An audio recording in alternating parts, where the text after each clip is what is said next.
اعوذ باللہ من الشیطان الرجیم بسم اللہ الرحمن الرحیم۔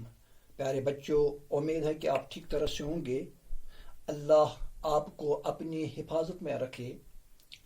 پچھلے سیشن میں ہم نے کچھ باتیں ڈسکس کی تھی، ہم نے کچھ باتیں سیکھی تھی ریسورسز کے بارے میں، ٹائپز آف ریسورسز ہم نے پڑھا تھا، اور اس میں سب سے جو اہم چیز ہے ریسورسز میں ایک اہم ریسورس ہے وہ ہے سوائل۔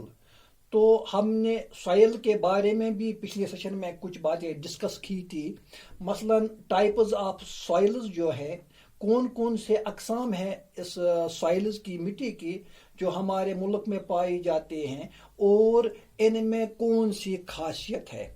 آج کے اس سیشن میں ہم کچھ باتیں ڈسکس کریں گے۔ وہ ہے آج کا ہمارا جو ٹاپک ہے، وہ ہے کلاسیفیکیشن آف ریسورسز۔ ہم ان ریسورسز کی کلاسیفیکیشن کریں گے۔ تو کلاسیفیکیشن میں جو سب سے پہلا کلاسیفائی ہم کرتے ہیں وہ ہے نمبر اے، بائیوٹک ریسورس۔ بائیوٹک ریسورس، تو بائیوٹک ریسورس میں آتا ہے consists of living things، consists of living things۔ In living things میں کیا کیا آتا ہے؟ فارسٹس بھی آتے ہیں، ایگریکلچرل کراپ بھی آتا ہے، اس میں وائلڈ اینیملز بھی آتے ہیں، اس میں ڈومیسٹک اینیملز بھی آتے ہیں، ڈومیسٹک اینیملز، اس میں برڈز بھی آتے ہیں، اس میں ہیومن بینگز بھی آتے ہیں، اس میں فش بھی آتی ہے، ایٹسٹرا۔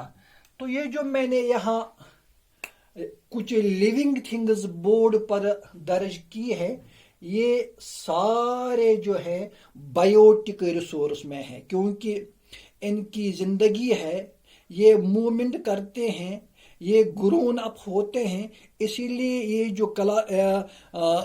یہ جو ریسورس ہیں یہ بائیوٹک ریسورس میں آتے ہیں۔ تو ان کا کام کیا ہے؟ یہ جو بائیوٹک ریسورس والے ہیں، ان کا کام reproduce and regenerate, reproduce and regenerate, reproduce and regenerate their population. یعنی یہ جو بائیوٹک ریسورسز ہیں یہ اپنی جنریشن کو بڑھاتے ہیں، اپنی جنریشن کو انکریز کرتے ہیں، اور یہ جو میں نے یہاں بورڈ پر لکھی ہیں یہ سارے ریسورسز جو ہیں رینیویبل ہیں، رینیویبل ریسورسز۔ تو کلاسیفیکیشن کے حساب سے سب سے پہلا کلاسیفیکیشن جو ہم نے ریسورس کیا ہے وہ ہے بائیوٹک ریسورس۔ اب ہم دوسرے نمبر پر لکھیں گے کہ کون سا ریسورس ہے کلاسیفیکیشن کے حساب سے۔ تو ہمارا جو دوسرے نمبر پر ریسورس ہے وہ ہے ایبائیوٹک ریسورس۔ ایبائیوٹک ریسورس، اب ہم دیکھیں گے بائیوٹک ریسورس میں کون کون آتے ہیں۔ consists of non-living things، consists of non-living things، یعنی اس میں نان لیونگ تھنگ آتے ہیں۔ تو ان نان لیونگ تھنگز میں کون کون سے ہیں وہ ہے، اور یہ جو ہے non living things and are non renewable, یہ رینیو بھی نہیں ہو سکتے۔ تو ان میں ہم کون کون سی چیزیں دیکھیں گے؟ اس میں ہے منرلز، ایک بار یوز کیا تو اس کو رینیو نہیں کر سکتے۔ فوسل فیولز، ایک بار استعمال کیا تو دوبارہ نہیں رینیو کر سکتے۔ coal, petroleum,